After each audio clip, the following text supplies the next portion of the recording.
Hello and welcome to our weekly look at events inside Syria. I'm Hazem Seeker. Well, UN Chief Ban Ki-moon has condemned the Syrian government for fresh assaults days ahead of a ceasefire deadline of April 10th. And with less than 3 days to go, doubts are growing over whether that plan will work. Ban Ki-moon said the 10th of April timeline to fulfill the government's implementation of its commitments as endorsed by the Security Council is not an excuse for continued killing.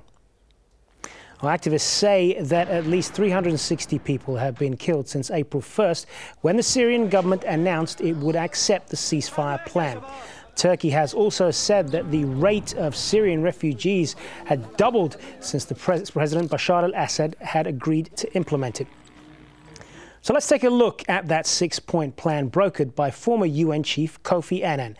The proposal includes cessation of fighting and withdrawal of heavy weapons and troops from populated areas. Syria should work with Annan to end all violence under UN supervision. Annan will seek similar commitments from the opposition to stop all fighting. Ensuring provision of humanitarian assistance to all areas affected by the fighting. The release of prisoners and providing a list of all places where arbitrarily detained people are being held, and to ensure freedom of movement throughout the country, and to respect freedom of gathering and the right to demonstrate peacefully.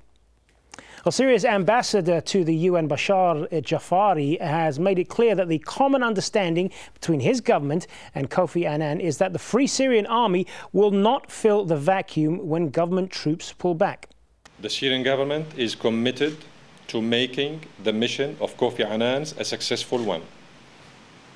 Second, we are acting according to the provisions of Mr. Annan's plan.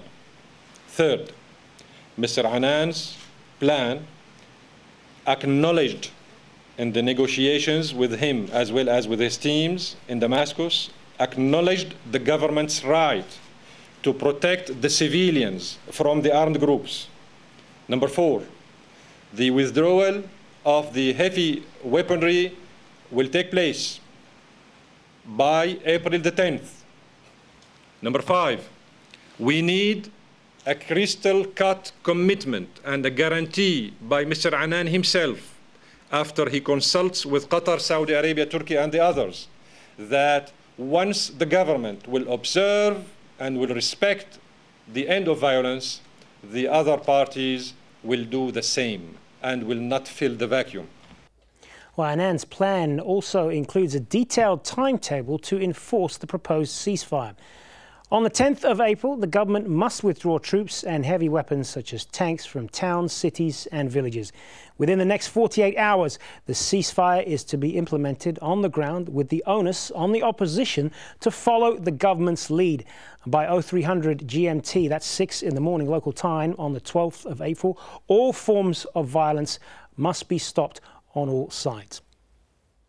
So the next step, all parties to hold talks on a political solution. So can the peace plan succeed this time, and what if it doesn't? To answer these questions, we're joined by our guests in Beirut. Fawaz Girgis, he's the director of the Middle East Center and International Relations at the London School of Economics and Political Science and professor of international relations. In London, we have Michael Weiss. He's the communications director for the Henry Jackson Society, which is a foreign policy think tank based in London. Also in London, Haytham Sabahi joins us, a member of the Syrian Social Club based in London, who support regime change through peaceful means. Good to have you all with us, gentlemen. Haytham Sabahi, if I could start with you. With just a couple of days to go until that April 10th deadline, is this a plan that can work? Well, we hope so. I mean, the Syrian authorities, Syrian government gave the benefit of doubt for Mr. Kofi Annan plan, and the Syrian has to, as a Syrian citizen, we have to feel positive, and we hope it's going to work. There is no other choice. The choice is for this plan to work, for every side to implement what is needed from them. I must stop here on one point you have mentioned, is the fighting on the ground. Fighting cannot be from one side. fighting, there is two sides to it. The Syrian army is fighting so-called, we call them terrorists and groups or fundamentalists coming across the borders, and some of them unfortunately in Syria. For this point, we hope Kofi Annan plan, it will work, and Syria has accepted the 6 points, and I am sure when Syria signed the protocol, Syria will carry out what is expected from Syria, and the mission for Mr. Kofi Annan. They've accepted the 6 points in principle, but they've put some preconditions attached to it, which we just heard a little earlier there, which I want to come to in just a moment.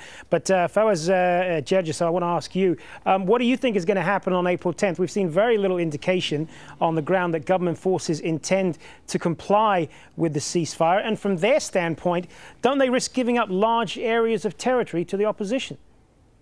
Well, I don't think you should hold your breath on April the 10th. There will be no miracle on April the 10th. There will be no ceasefire on April the 10th. Several points here. I think the odds are against the Kofi Annan mission. The major reason is that both sides, both camps, have locked themselves into a protracted conflict. I doubt it very much if the Syrian government will pull out all its weapons and resources, human assets from urban areas. Remember, the plan talks about heavy weaponry as opposed to pulling out all Syrian military and security apparatus. In fact, what we have seen in the last few days is that time is very critical. The Syrian government is in a race against time in order to crush the armed wing of the uprising.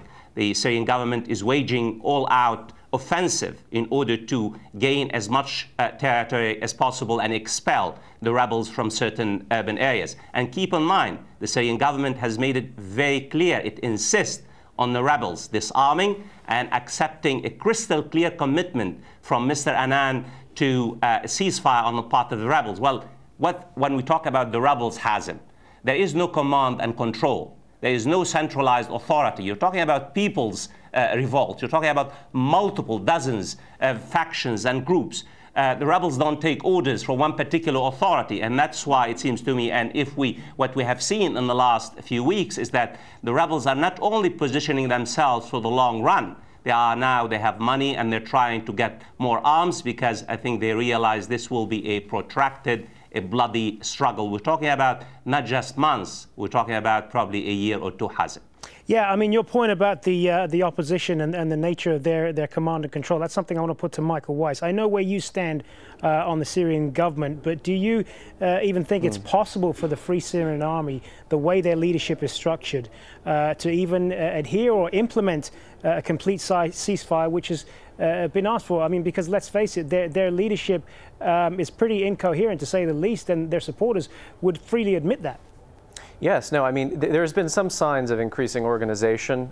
They've inaugurated these military councils at the local level to better coordinate with each other. But you're quite right. I mean, the rebels are still very atomized throughout the country. I mean, you have to understand that the majority of them now are armed civilians. They're not military defectors. Military defectors are sort of supervising or guiding this campaign. But we're talking about, you know, farmers and engineers and workers who have taken up arms to protect themselves. Now, I take a very dim view of the notion that assuming by some act of magic, Bashar al-Assad had become a kitten overnight and decided to withdraw his tanks and armored personnel carriers and to stop pounding cities with heavy munitions, that anybody would trust him and lay down their arms and suddenly come to love the Mukhabarat and the Shabia gangs, which have been murdering and raping them for a year. So what do you think he's trying to do there? Yes. Is he simply trying to, is this just another delaying tactic? Is he trying to buy more time? Oh, of course, of course. Look, the Kofi Annan plan, I think, was a busted flush when it was first announced. It was further embarrassed, by the way, at the end of this week when Alain Juppé, the French foreign minister, said, look, we think that this is just a trick on the part of the regime. They have no intention to abide by this plan. And when this deadline of April 10th is met, we'll see the evidence for ourselves. We're already seeing the evidence. I mean, if you look at what's happened in Taftanaz in Idlib, mass graves have been dug. I just, on my way over here, the Daily Telegraph, the newspaper I work for, had a story about a woman who was held in a prison in Jisr al-Shagour, a pregnant woman who was tortured with electric shocks in front of her infant children. This is the kind of regime that we're expecting to take up a responsible mode of action and to withdraw its troops and to suddenly, allow civilian protests calling for regime change to continue unabated. I mean, it's a fantasy, I think. Haytham Sabahi, no indication on the ground so far that Syria, the Syrian government intends to comply with this deadline. Is there any reason to believe that this plan won't go the same way that previous attempts have gone to try and mediate this conflict? Allow me to say one thing. All what we can hear from your guest from outside Syria, which they are not Syrians either, is the fighting is going to keep on, the killing is going to keep on. We're going to see the death squad coming from Lebanon to execute people, the torture squad coming. This is not what the Syrian people want. This is us Syrian. We want a different solution to this completely. This incitement and this fabrication about this woman being tortured and that man being killed, the Western journalist announcing a death squad coming from Lebanon, where there is one person in the hospital. He said when he recovers, he's going to go back for killing and cutting throats. And this is what we don't want. We want our government to implement that plan. Syrian government didn't appoint Kofi Annan. Syrian government didn't push the Security Council to have the monitors in Syria. This is the Security Council, is the international community. They're pushing for a peaceful ending and political process in Syria, and that's what we're expecting, and that's what they are not going to let us feel negative about it. We have to feel positive about it, and Mr. Kofi Annan, he has to work with the countries outside, like Saudi Arabia, like Qatar, who's supplying money to buy arms or supplying advanced weaponry, to stop forever this madness. This has to stop. The Syrian people had enough of people trying to use their money or use some rebels from Libya to play with their lives. Let's put that point then to Michael Weiss. I mean, the fact that, as has been mentioned, countries like Qatar and Saudi Arabia have talked about giving the Syrian opposition money. Is that a help or a hindrance here in resolving this? Well, look, I mean, the rebels have been asking for more than money and more than guns for a long time. I mean, you recall the mass rallies that were held calling for a no-fly zone and a safe zone and military intervention to be led by the West. Now, I don't think that's going to happen, at least not anytime soon, although it is interesting to note that Turkey seems to be much more concerned about this refugee crisis you alluded to earlier, and their threat to impose a safe zone or a buffer zone in northern Syria is not one that we should take lightly, particularly now. They would do this out of national security interests. You mentioned Qatar and Saudi Arabia. Look, I mean, let's be honest, these are not democracies, these are not liberal open societies that would be running guns or giving cash and help to the rebels.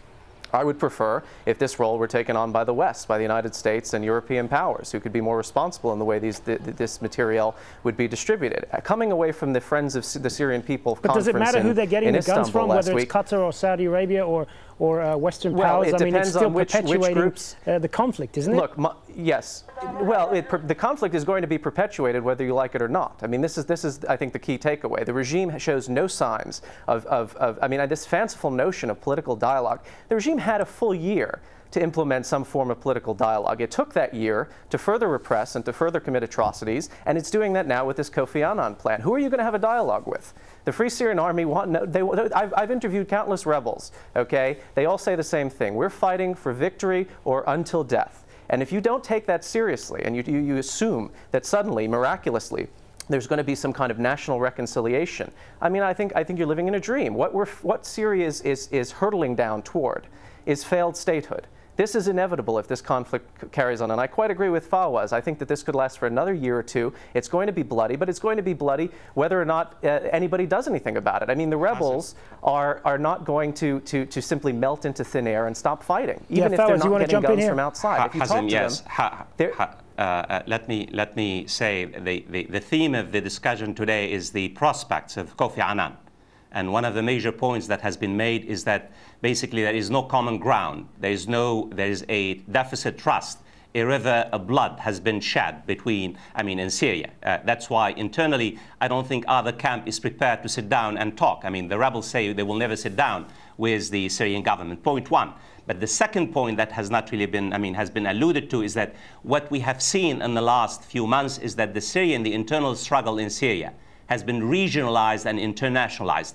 The Syrian crisis has been caught now in a fierce regional rivalry between the Gulf states led by Saudi Arabia on the one hand and Iran and Iraq on the other hand. Plus, it has been internationalized because you have a struggle over Syria between the United States and Russia. What we are witnessing, Hazem, now is that Syria has become a battleground. It has become a theater, a war by proxy. And that's why my fear is that, in fact, unfortunately for the rebels will be the main losers of this regionalization and internationalization of this particular conflict, because their aspirations will be hostage to basically the geostrategic game that's taking place in the Middle East today. And that's why both sides are really positioning themselves for the long term, the protracted conflict. And that's why the Kofi Annan mission, it seems like an impossible mission. It was really born dead, unfortunately, for the Syrian people and Syria. Haytham Sabahi, can Kofi Annan in this context even be seen as an honest broker by either the Syrian government or the opposition? We hope so. We hope he is an honest broker.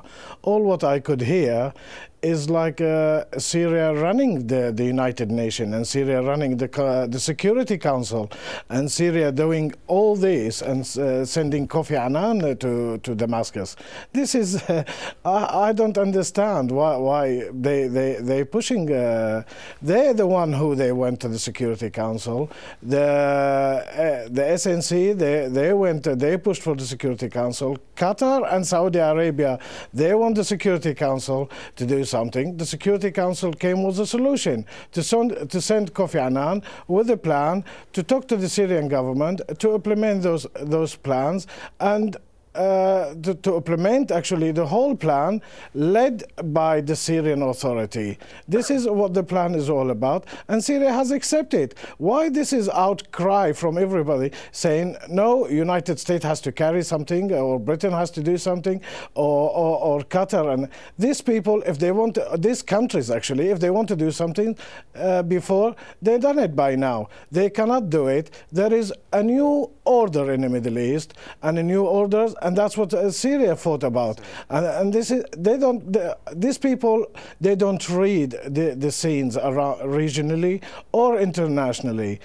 Syria today is standing against an attack, against a media attack. We know all the fabrication. We know exactly what's happening. Michael, we know who Michael is, Weiss, you want to respond to that? Yes, I don't. Yeah, I think it's all nonsense. I mean, the claim.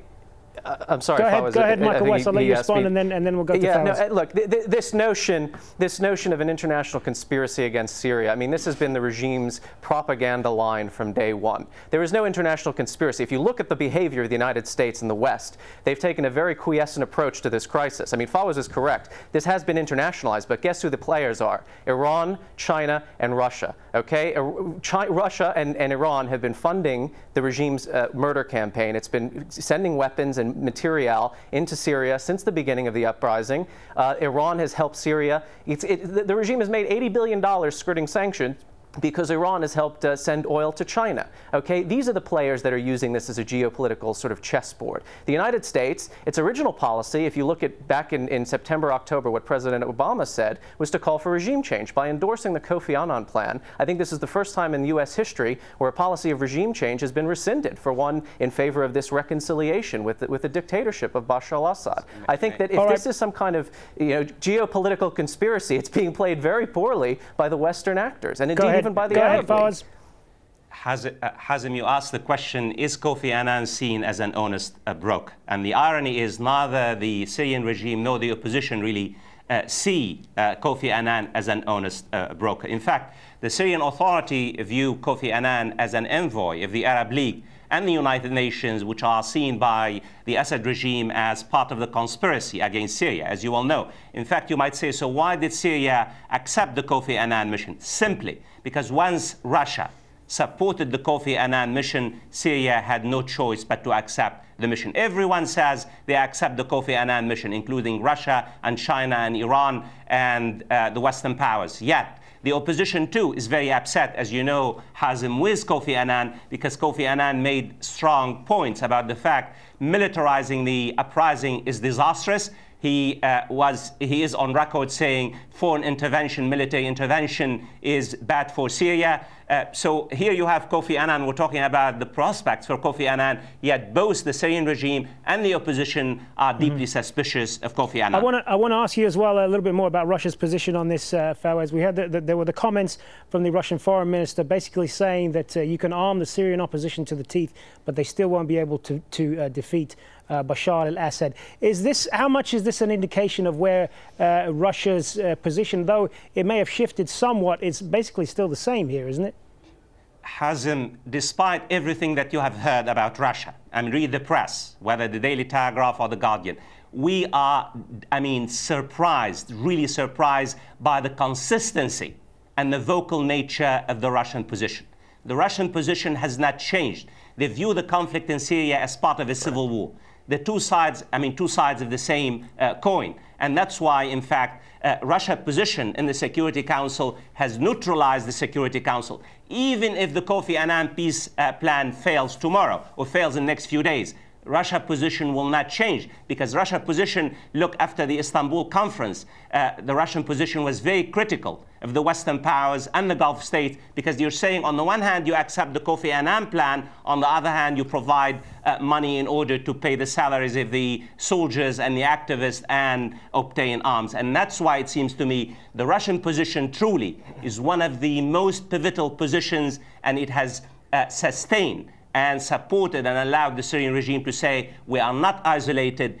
Two major vetoes by two of the greatest powers in the Security Council. And not only Syria has the support of Iran, the new factor in the regional geostrategic game plan, Hazem, is Iraq. Iraq has emerged now as a pivotal player in this fierce regional rivalry taking place between the Gulf states led by Saudi Arabia and Iran. In fact, Prime Minister Nouri al-Maliki, during the summit of the Arab League in Iraq, he basically lectured his Arab counterparts about the dangers of arming the opposition, about the dangers of intervening in Syria, about the fact that the rebels cannot defeat. Michael Weiss, is that how you see it? As long as the Syrian government has Russia as diplomatic cover, they can basically carry on as normal.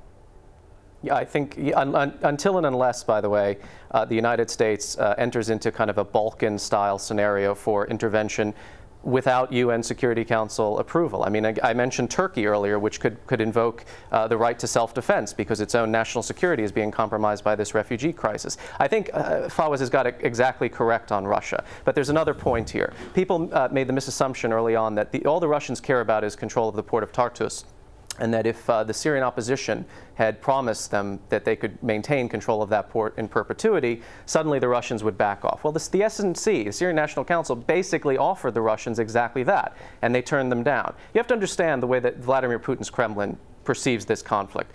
Quite rightly, not as even a civil war, but as a Chechnya-style Islamist insurgency against a dictator who thinks and behaves very much like the Russian dictator. The Syrian political and military establishment got their training in Russia, both during the Soviet era and in the post-Soviet era. Haytham Sabahi, I want to give the last word to you just in the minute or so that we've got left. How do you see this playing out then over the next few days? Well, I think Syria is going to go ahead for what is signed for.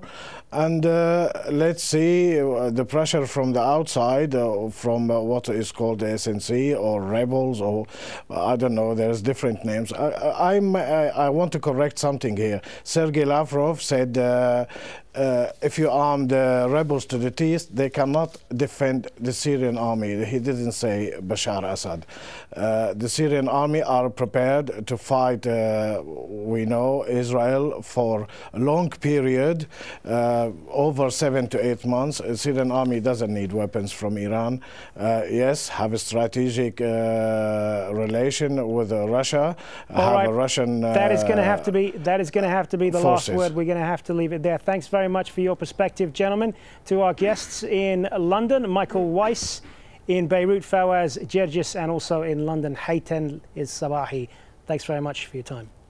And thank you very much for watching. Remember, if you want to catch the show again online, just go to our website. aljazeera.com is the address. I'm Hazem Sika. We'll see you next time.